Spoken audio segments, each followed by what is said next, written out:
To enable or disable hide full screen notifications in Samsung Galaxy S10. Open Settings. From a home screen, swipe up or down from the center of the display to access the apps screen.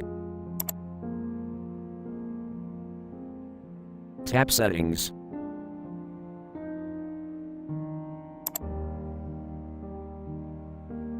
Tap Notifications.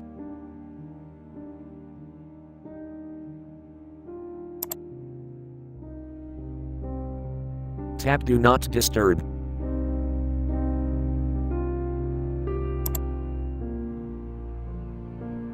Tap Hide Notifications.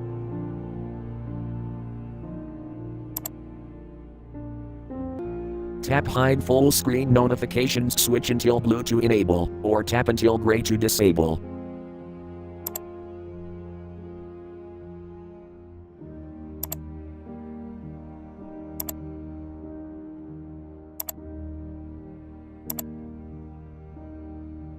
Thank you for watching. Have a nice day.